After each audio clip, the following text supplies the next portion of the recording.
नमस्कार श्रोता बंधु।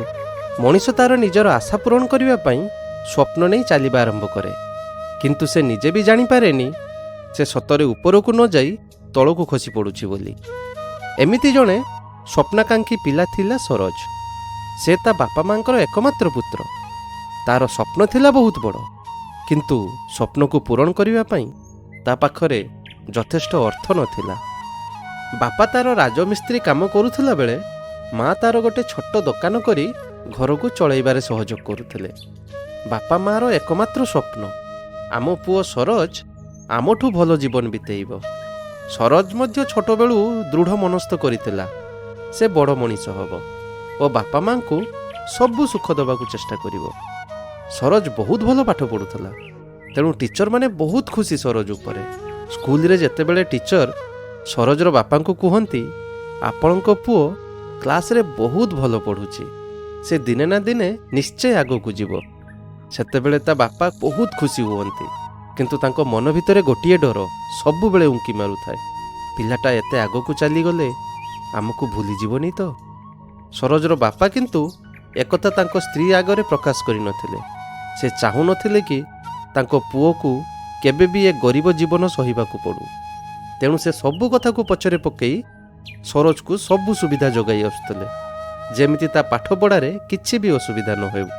सरोजर स्वप्न निश्चय पूरण हब, एथिपाई से तांकर सामर्थ्य लगाई देइथिले।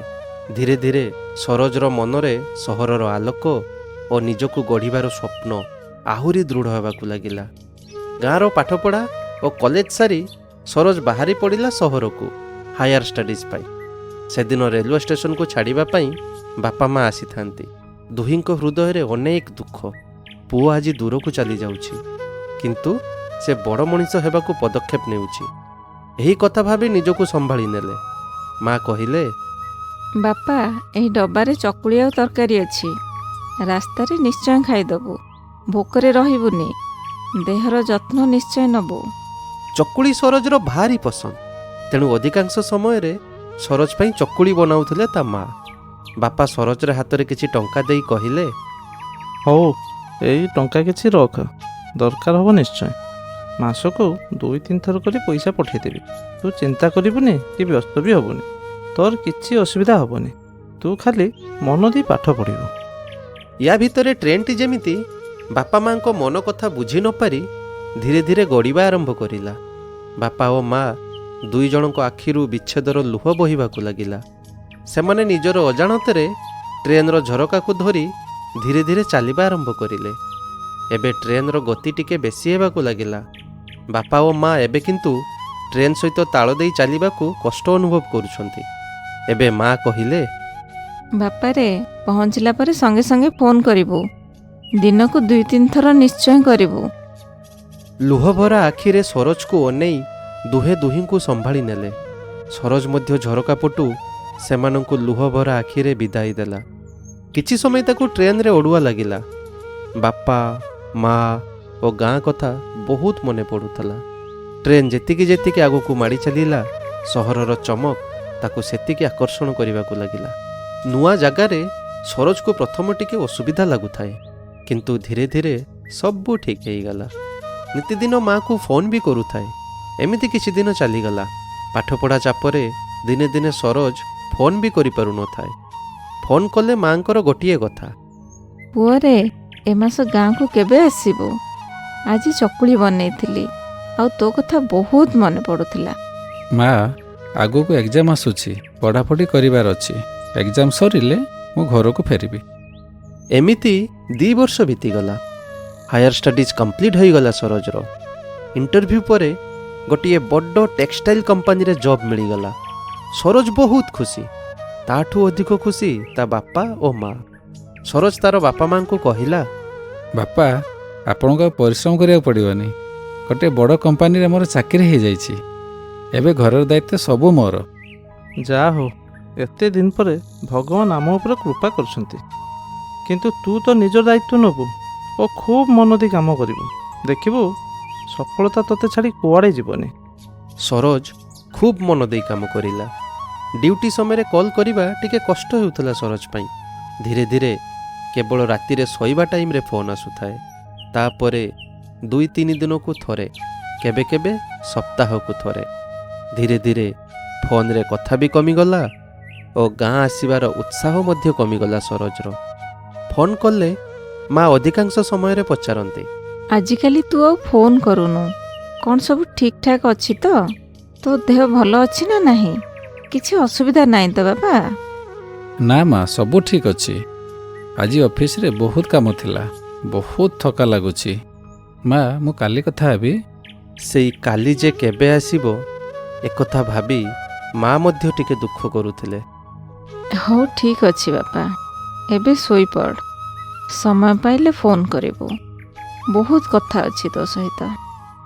ଏମିତି ଚାକିରିର 2 ବର୍ଷ ବିତିଗଲାଣି। ନୂଆ ଦାୟିତ୍ୱ ପାଇ ଆଉ ଗୋଟେ ସହରକୁ ସିଫ୍ଟ ହେବାକୁ ପଡ଼ିଲା ସରୋଜକୁ।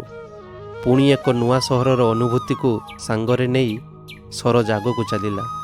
କିଛି ଦିନ ପରେ ରିତୁ ନାମକ ଝିଅଟିଏ ତା ଜୀବନକୁ ଆସିଲା। ରିତୁ ତା ବାପା ମାଙ୍କର ଏକମାତ୍ର ଝିଅ। ତା ବାପା ମା 2 ଜଣ ବହୁତ ବଡ଼ ଡାକ୍ତର ସିଟି ହସ୍ପିଟାଲରେ। ତେଣୁ ପଇସା ପତ୍ରରେ କିଛି ଅଭାବ ନଥିଲା ରିତୁର। ରିତୁ ଗୋଟିଏ ଶାନ୍ତ ଓ ସରଳ ସ୍ୱଭାବର ଝିଅଟି। ଜୀବନ ବିଷୟରେ ତା'ର ବହୁତ ପଜିଟିଭ୍ ଥିଙ୍କିଂ। ସବୁ ଜିନିଷ ତାକୁ ଭଲ ଲାଗେ। ସେ ବହୁତ ନେଚର ଲଭର ମଧ୍ୟ। ମିଛ ଓ ଛଳନାକୁ ସେ ଜମାରୁ ପସନ୍ଦ କରେନି। ସରୋଜ ଓ ରିତୁ ଦୁହେଁ ଦୁହିଁଙ୍କୁ ବହୁତ ଭଲ ପାଉଥିଲେ, କିନ୍ତୁ କେହି କାହାକୁ ତା'ର ଅତୀତ ବିଷୟରେ ପଚାରୁନଥିଲେ। ଋତୁ କିନ୍ତୁ ନିଜ ବିଷୟରେ ସରୋଜକୁ ସବୁ କହିଦେଇଥିଲା। ସରୋଜ କିନ୍ତୁ ନିଜ ବିଷୟରେ ଅଳ୍ପ କିଛି କଥା କହି କଥା ବୁଲାଇ ଦିଏ। ସରୋଜ ଜମାରୁ ରିତୁକୁ ଜଣାଇ ନଥିଲା ତା ବାପା ମାଙ୍କ ବିଷୟରେ। ତା ମନରେ ଡର, କାଳେ ରିତୁ ତା ଜୀବନରୁ ଦୂରେଇ ଯିବ, ରିତୁ ମନରୁ ସରୋଜ ପାଇଁ ଭଲ ପାଇବା କମିଯିବ। ଏହିସବୁ ଭାବନା ତା ମନ ଭିତରେ ସବୁବେଳେ ଲାଗି ରହିଥାଏ। ଜୀବନସାଥୀ ପାଇଲା ପରେ ପୁରୁଣା ଦିନ ଧୀରେ ଧୀରେ ଧୂସର ହେବାକୁ ଲାଗିଲା ସରୋଜ ପାଇଁ। ସମୟ ମିଳିଲେ ସେ ରିତୁ ସହିତ ବୁଲିବାକୁ ଯାଉଥାଏ। ସରୋଜର ବାପା ରେଗୁଲାର ଫୋନ୍ କରୁଥାନ୍ତି। ହଁ ବାପା, ବ୍ୟସ୍ତ ଅଛି, ଏତିକି କହି ଫୋନ୍ଟିକୁ କାଟିଦିଏ। ମାଙ୍କର ଫୋନ୍ରେ ବି ସେମିତି କିଛି ଖାସ୍ ଉତ୍ତର ମିଳୁନଥିଲା। ଘରେ ଚକୁଳି ହେଲେ ମା ନିଶ୍ଚୟ ଫୋନ୍ କରନ୍ତି। ବାପା, ତୁ ଘରକୁ କେବେ ଆସିବୁ? କିନ୍ତୁ ଏ ପ୍ରଶ୍ନର ଉତ୍ତର କେବେ ବି ଠିକ୍ ସେ ମିଳେନି ମାଙ୍କୁ। ମୁଁ ଏବେ ବହୁତ ବ୍ୟସ୍ତ ଅଛି ମା, ପରେ କଥା ହେବା। ଆଉ ସମୟ ହେଲେ ଘରକୁ ଆସିବି। ଏଇ କେଇ ପଦ କଥା ଶୁଣି ମା ନିଜ ମନକୁ ବୁଝାଇ ଦେଉଥିଲେ। ନା ତ ପୁଅକୁ ସମୟ ମିଳିଲା, ନା ସରୋଜ ସମୟ ବାହାର କରିପାରିଲା। ରିତୁ ଓ ସରୋଜ ଦିନେ ସନ୍ଧ୍ୟାରେ ଗୋଟେ ପାର୍କରେ ବସି କଥା ହେଉଥାନ୍ତି। ହଠାତ୍ ରିତୁର ଫୋନ୍ ରିଙ୍ଗ୍ ହେଲା। ଜଷ୍ଟ ଏ ମିନିଟ୍ କହି ରିତୁ କାହା ସାଙ୍ଗରେ କଥା ସାରି ଫୋନ୍ଟିକୁ ରଖିଦେଲା। ସରୋଜ ପଚାରିଲା, କିଏ ଫୋନ୍ କରିଥିଲେ କି? ବାପା ଫୋନ୍ କରିଥିଲେ। ସେ ପଚାରୁଥିଲେ ତମେ ଆମ ଘରକୁ କେବେ ଆସିବ ବୋଲି। ଗତକାଲି ବାପା ତାଙ୍କ ସାଙ୍ଗ ରାଜେଶ ଅଙ୍କଲଙ୍କ ଘରକୁ ଯାଇଥିଲେ। ତାଙ୍କ ପୁଅ ରୋହିତ ମୋର ବହୁତ ଭଲ ସାଙ୍ଗ। ରାଜେଶ ଅଙ୍କଲ ରୋହିତ ସହିତ ମୋ ବାହାଘର ବିଷୟରେ ପଚାରୁଥିଲେ। ବାପା ବର୍ତ୍ତମାନ କିଛି କହିନାହାନ୍ତି, କିନ୍ତୁ ଅତି ଶୀଘ୍ର ଆମକୁ ଘରେ କହିବାକୁ ପଡ଼ିବ। ରୋହିତ କାନାଡ଼ାରେ ଡାକ୍ତର ଅଛି। ନେକ୍ସଟ ମନ୍ଥରେ ଇଣ୍ଡିଆ ଆସିବ। ତୁମେ କାଲି ଆମ ଘରକୁ ଆସିପାରିବ କି Saroj? Yes Yes, why not. Ritu, ଗୋଟେ ଗୁଡ୍ ନ୍ୟୁଜ୍ କହିବାକୁ ଭୁଲି ଯାଇଛି। ଆଜି ମୋର ପ୍ରମୋସନ୍ ଲେଟର୍ ଆସିଛି। ନେକ୍ସଟ ମନ୍ଥଠୁ ମୁଁ ସିନିୟର ମ୍ୟାନେଜର ହିସାବରେ କାମ କରିବି। ୱାଓ, ସଚ୍ ଏ ଗୁଡ୍ ନ୍ୟୁଜ୍। କଂଗ୍ରାଚୁଲେସନ୍ସ। ମୁଁ ବାପାଙ୍କୁ ଜଣାଇଦେବି। ତାପରେ ଦୁହେଁ ଖୁସି ମନରେ ଘରକୁ ଚାଲିଗଲେ। ଘରେ ପହଞ୍ଚି ସରୋଜ ବହୁତ ଚିନ୍ତାରେ ଥିଲା। ତା ମନରେ ଅନେକ ଗୁଡ଼ିଏ ପ୍ରଶ୍ନ ଉଙ୍କି ମାରୁଥିଲା।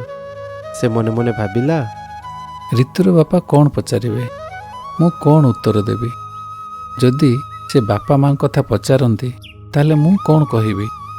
ମୋ ବାପା ଜଣେ ରାଜମିସ୍ତ୍ରୀ ବୋଲି ଜାଣିଲେ ରିତୁର ବାପା କ'ଣ ଭାବିବେ? ଯଦି ବାହାଘର ପାଇଁ ରାଜି ନ ହେଲେ? ଏମିତିକା ଅନେକ ପ୍ରଶ୍ନ ତା ମନକୁ ଚଳଚଞ୍ଚଳ କରୁଥାଏ। ପରଦିନ ସରୋଜ ରିତୁର ଘରେ ପହଞ୍ଚିଲା। ରିତୁର ବାପା ମା ସରୋଜ ସହିତ ବହୁତ କଥାବାର୍ତ୍ତା କଲେ। ସରୋଜ ଯେଉଁ କଥା ପାଇଁ ଏତେ ଡରୁଥିଲା ସେମିତି କିଛି ହେଲାନି। ରିତୁର ମା କହିଲେ, ରିତୁ ଆମର ଏକମାତ୍ର ଝିଅ। ତାଠୁ ଦୂରେଇ ରହିବା କଥା ଆମେ ଭାବିନାହୁଁ। ରିତୁ ମଧ୍ୟ ତୁମକୁ ବହୁତ ଭଲ ପାଏ, ଆଉ ତା ଖୁସିରେ ଆମ ଖୁସି। କିନ୍ତୁ ବାହାଘର ପରେ ତମେ 2 ଜଣ ଏଇ ସହରରେ ରହିବ ତ? ତୁମ ବାପା ମା ଏଇ ପ୍ରସ୍ତାବରେ ଖୁସି ତ? ଯଦି ସେମାନଙ୍କର କିଛି ଆପତ୍ତି ନଥାଏ ଆମେ ଏ କଥାକୁ ଆଗକୁ ବଢ଼େଇବା ଭଲ। ଆମ ଜ୍ୟୋତିଷ କହିଥିଲେ କି ଏହି ମାସ 29 ତାରିଖରେ ଭଲ ଦିନ ଅଛି, ତେଣୁ ସେଇଦିନ ବାହାଘରଟା ସାରିଦେଲେ ବହୁତ ଭଲ ହୁଅନ୍ତା। ଆମକୁ କିଛି ଦିନ ପାଇଁ ହସ୍ପିଟାଲ କନଫରେନ୍ସରେ ଆମେରିକା ଯିବାର ଅଛି। ବାହାଘର କଥା ଶୁଣି ସରୋଜର ଖୁସି କହିଲେ ନ ସରେ। ଖୋଜୁଥିବା ଜିନିଷ ଏବେ ତା ହାତ ପାପୁଲିରେ। ରିତୁର ମା ସରୋଜକୁ କହିଲେ, ସରୋଜ, ତୁମେ ତୁମ ବାପା ମାଙ୍କ ସହିତ କଥା ହେଇ ଆମକୁ ଜଣେଇବ। ସରୋଜ ଘରେ ପହଞ୍ଚି ବାପାଙ୍କୁ ଫୋନ୍ କରିଲା। ମା ଫୋନ୍ ରିସିଭ୍ କରିଲେ। ବାପା କେଉଁଠି ଅଛନ୍ତି ମା? ଗୋଟେ ବଡ଼ ଖୁସି ଖବର କହିବାର ଅଛି। ସେ ଶୋଇଛନ୍ତି ରେ, ତାଙ୍କ ଦେହ ଟିକେ ଭଲ ନାହିଁ। ତୁ ମୋତେ କହ, ମୁଁ ତାଙ୍କୁ କହିଦେବି। ମା, ମୋର ଜଣେ ଝିଅ ସାଙ୍ଗ ଅଛି, ତା ନାଁ ହେଲା ରିତୁ। ସେ ବହୁତ ଭଲ ଝିଅ। ସେ ମୋର ବହୁତ ଭଲ ସାଙ୍ଗ। ମୋର ଅସୁବିଧା ସମୟରେ ସେ ମୋର ବହୁତ ହେଲ୍ପ କରିଥିଲା। ତାର ବାପା ମା 2 ଜଣ ବହୁତ ବଡ଼ ଡାକ୍ତର। ଆଜି ମୁଁ ତାର ଘରକୁ ଯାଇଥିଲି। ତାର ବାପା ଏହି ମାସର 29 ତାରିଖରେ ବାହାଘର ପାଇଁ ପ୍ରସ୍ତାବ ଦେଇଛନ୍ତି, ଆଉ ତମମାନଙ୍କର ମତାମତ ମାଗିଛନ୍ତି। ହଉ ପୁଅ, କିଛି ଅସୁବିଧା ନାହିଁ। ଏହା ତ ବହୁତ ଖୁସିର କଥା। ହଉ ମା, ରଖୁଛି। ବାପାଙ୍କୁ ଜଣେଇଦେବୁ। ଏତିକି କହି ସରୋଜ କଲ୍ କାଟିଦେଲା। କିନ୍ତୁ ଫୋନ୍ ରଖିବା ଆଗରୁ ଥରୁଟିଏ ବି ପଚାରିଲାନି ବାପାଙ୍କର କ'ଣ ହେଇଛି ବୋଲି। ମା ତାର ଖାଇଛନ୍ତି କି ନାହିଁ, କ'ଣ ପାଇଁ ବାପାଙ୍କର ଦେହ ଖରାପ। ସେ ଏତେ ଖୁସିରେ ଥିଲା ଯେ ଏସବୁ ପ୍ରଶ୍ନ ତା ମନକୁ ଥରୁଟିଏ ବି ଆସିଲାନି। ମା ତା ପୁଅର ଖୁସି ଭିତରେ ନିଜର ଦୁଃଖକୁ ଚାପିଦେଲେ। ଧୀରେ ଧୀରେ ବାପାଙ୍କ ଦେହ ଖରାପ ହେଉଥାଏ। ମା ଏକଥା ଜଣାଇବା ପାଇଁ କଲ୍ କରୁଥିଲେ, କିନ୍ତୁ ପୁଅ ପାଖରେ ତ ଟିକିଏ ବି ସମୟ ନଥିଲା। ମା ପଡ଼ୋଶୀର ସାହାଯ୍ୟରେ ସରୋଜକୁ ଭଏସ୍ ମେସେଜ୍ କରିଲେ। ପୁଅ, ତୋ ସାଥିରେ କଥା ହେଇପାରୁନି। ତୋ ବାପା ତତେ ବହୁତ ଖୋଜୁଛନ୍ତି। ଦିନେ ପାଇଁ ଆସି ଦେଖା କରି ଯା। ସରୋଜ ମଧ୍ୟ ଭଏସ୍ ମେସେଜରେ ଉତ୍ତର ଦେଲା। 2-3ଟା ଇମ୍ପୋର୍ଟାଣ୍ଟ ମିଟିଂ ଅଛି ମା, ଆଉ ବାହାଘର ପାଇଁ ପ୍ରସ୍ତୁତ କରିବାର ଅଛି। ସୁବିଧା କରି ନିଶ୍ଚୟ ଆସିବି। ଆଉ କିଛି ଦିନ ପରେ ତ ତମମାନେ ବାହାଘରକୁ ଆସିବ। ଏଇଠି ଦେଖା ହେଇଯିବ। ବାହାଘରକୁ 3 ଦିନ ବାକି ଅଛି। ହଠାତ୍ ମାଙ୍କର ଆଉ ଗୋଟେ ଭଏସ୍ ମେସେଜ୍ ଆସିଲା। ସରୋଜ, ତୋ ବାପାଙ୍କ ଦେହ ବହୁତ ଖରାପ। ତାଙ୍କୁ ନେଇ ମୁଁ ହସ୍ପିଟାଲ ଯାଉଛି। ହୁଏତ ଆମେ ତୋ ବାହାଘରକୁ ଆସିପାରିବୁନି। ମନ ଦୁଃଖ କରିବୁନି। ଆମ ଆଶୀର୍ବାଦ ସର୍ବଦା ତୋ ସାଥିରେ ଅଛି। ହଉ ମା, ତୁ ହସ୍ପିଟାଲ ଯା। ତମେମାନେ ବାହାଘରକୁ ଆସିପାରିବେନି ଶୁଣି ଟିକେ ଦୁଃଖ ଲାଗୁଛି। ମୁଁ କିଛି ପଇସା ପଠାଇ ଦେଉଛି, ଆଉ ଯଦି ଦରକାର ହେଲେ ମୋତେ କହିବୁ। ଏତିକି ଥିଲା ପୁଅର ଉତ୍ତର ଭଏସ୍ ମେସେଜରେ। ରିତୁ ଯେତେବେଳେ ପଚାରିଲା, ସରୋଜ, ତୁମ ବାପା ମା କ'ଣ ପାଇଁ ଆସିଲେନି? ସରୋଜ କିନ୍ତୁ କିଛି ଖୋଲି କହିନଥିଲା। ବାପା ମା ହସ୍ପିଟାଲରେ ପୁଅର ବାହାଘର ସ୍ୱପ୍ନକୁ ସାଉଁଟି ହୃଦୟର ଯନ୍ତ୍ରଣାକୁ ଆଖି ଲୁହରେ ଭସାଇ ଦେଉଥିଲା ବେଳେ ଭାବୁଥାନ୍ତି କାଳେ ସରୋଜ ପହଞ୍ଚିଯିବ ଆଉ ଆସି ପଚାରିବ, ବାପା ଆପଣ କେମିତି ଅଛନ୍ତି? କିନ୍ତୁ ମାର ଭାବନାଟା ଭାବନାରେ ରହିଗଲା। ବାପା କହିଲେ, ମୋ ଦେହ ଖରାପ ପାଇଁ ପୁଅର ବାହାଘରଟା ତମେ ବି ଦେଖିପାରିଲନି। ମୋ ପାଇଁ ତମେ ବଡ଼, ପୁଅର ବାହାଘର ନୁହଁ। ବାପା ଓ ମା ଦୁହେଁ ଦୁହିଁଙ୍କୁ ସାନ୍ତ୍ୱନା ଦେଉଥାନ୍ତି ସେଇ ହସ୍ପିଟାଲର ଚାରିକାନ୍ଥ ଭିତରେ। ବାହାଘର ସରିବାର 2 ଦିନ ପରେ ସକାଳୁ ସକାଳୁ ସରୋଜର ଫୋନ୍ ରିଙ୍ଗ୍ ହେଲା। ସରୋଜ ଏକ୍ସରସାଇଜ୍ କରୁଥିବାରୁ ରିତୁ ଫୋନ୍ ଉଠାଇଲେ। ପ୍ରଣାମ ମା, ମୁଁ ରିତୁ କହୁଛି। ରିତୁ, ବାପା ଆଜି ସକାଳେ ଚାଲିଗଲେ। ରିତୁ କିଛି ବୁଝିପାରିଲା ନାହିଁ। ତା ହାତରୁ ମୋବାଇଲ ଖସି ପଡ଼ିଲା। ଦୌଡ଼ି ଯାଇ ସେ ସରୋଜକୁ କହିଲା, ମା କଲ୍ କରିଥିଲେ। ବାପାଙ୍କର ଦେହ ଏତେ ଖରାପ ଥିଲା, ତମେ ମୋତେ କ'ଣ ପାଇଁ ଜଣେଇଲନି? ଆଜି ସକାଳେ ବାପା ଚାଲିଗଲେ। ଶୀଘ୍ର ବାହାର, ଆମେ ଏବେ ସେମାନଙ୍କ ପାଖକୁ ଯିବା। ଏବେ ରିତୁ ଓ ସରୋଜ ଶୀଘ୍ର ଯାଇ ଗାଁରେ ପହଞ୍ଚିଲେ। ମା ସେମାନଙ୍କୁ ଦେଖି ହସିଲେ, କିନ୍ତୁ ସେଇ ହସରେ ଥିଲା ଅହେତୁକ କଷ୍ଟ, ଅନେକ ଅପେକ୍ଷା, ଅନେକ ଅଭିମାନ ଓ ଅନେକ ଅପୂର୍ଣ୍ଣତା। ପୁଅରେ, ତୁ ବହୁତ ବଡ଼ ହେଲୁ। ଆମେ ବହୁତ ଗର୍ବ କରୁଛୁ ତୋ ପାଇଁ। କିନ୍ତୁ କେବେ କେବେ ଲାଗେ ତୋ ସ୍ୱପ୍ନ ଆମଠୁ ତତେ ବହୁତ ଦୂରକୁ ନେଇଗଲା। ମାଙ୍କ କଥା ଶୁଣି ସରୋଜ ଓ ନିତୁ ନୀରବ ରହିଲେ। ରିତୁକୁ ସେ ଘରର ପରିସ୍ଥିତିରେ ବହୁତ ଖରାପ ଲାଗୁଥିଲା। ସେ ସବୁ ସତ କଥା ନିଜେ ଜାଣିପାରିଲା। ଶାଶୁ ମାଙ୍କ ଦୁଃଖ ଦେଖି ସରୋଜ ଉପରେ ବହୁତ ଅଭିମାନ କଲା ଓ ନିଜକୁ ବହୁତ ଲଜ୍ଜା ଅନୁଭବ କରୁଥିଲା। ରିତୁ ସରୋଜକୁ କହିଲା, ତୁମକୁ ଭଲ ଭାବରେ ଜଣା ଯେ ମୋତେ ମିଛ ଆଉ ଛଳନା ପସନ୍ଦ ନୁହଁ। ମୁଁ ତୁମକୁ ନିଃସ୍ୱାର୍ଥ ଭାବେ ଭଲ ପାଇବା ଦେଇଛି, କିନ୍ତୁ ତୁମେ ମୋତେ ଲଜ୍ଜା ଓ ଛଳନାରେ ଆଜି ସଜେଇ ଦେଇଛ। ମୁଁ ତୁମ ପାଖରେ ଗୋଟିଏ ମୁହୂର୍ତ୍ତ ବି ରହିପାରିବିନି। ଏତିକି କହି ରିତୁ ସେଠାରୁ ଚାଲିଗଲା। ସରୋଜ ପୁରା ନୀରବ ଥିଲା। ସେ ବୁଝିପାରିଲା କି ସେ ତାର ଆଶା ପୂରଣ କରିପାରିଛି ସତ, କିନ୍ତୁ ନିଜକୁ ନିଜଠୁ ହରେଇ ଦେଇଛି। ରାତିରେ ସେ ଘରର ବାରନ୍ଦାରେ ବସି ଆକାଶରେ ଚମକୁଥିବା ତାରାକୁ ଦେଖୁଥିଲା, କିନ୍ତୁ ତା ମନ ଭିତରଟା ଥିଲା ପୁରା ଅନ୍ଧାର।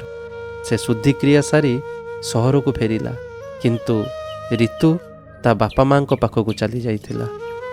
ସରୋଜ ଶ୍ୱଶୁର ଘରକୁ ଗଲା ସତ, କିନ୍ତୁ ରିତୁ ସରୋଜ ସହିତ କଥା ହେବା ତ ଦୂରର କଥା, ତାକୁ ଦେଖା ବି କରିଲାନି। ଭାରି ମନରେ ସରୋଜ ଏକା ନିଜ ଘରକୁ ଫେରିଲା। ସେ ନିଜକୁ ନିଜେ କହିଲା, ମୁଁ ଆଶା ପୂରଣ ପାଇଁ ଦୌଡ଼ୁଥିଲି, କିନ୍ତୁ ଯେଉଁମାନଙ୍କ ପାଇଁ ଦୌଡ଼ିଲି ସେମାନଙ୍କୁ ହରିଦେଲି। ସେହି ରାତିରେ ସହରର ଆଲୋକ ସରୋଜକୁ ଜମା ଆକର୍ଷଣୀୟ ଲାଗୁନଥିଲା। ମନ ଚାହୁଁଥିଲା ନିଜ ମା ପାଖକୁ ଫେରିବାକୁ, କିନ୍ତୁ ତା ପାଖରେ କେହି ନଥିଲେ। କ'ଣ କରିବ କିଛି ଜାଣିପାରୁନଥିଲା।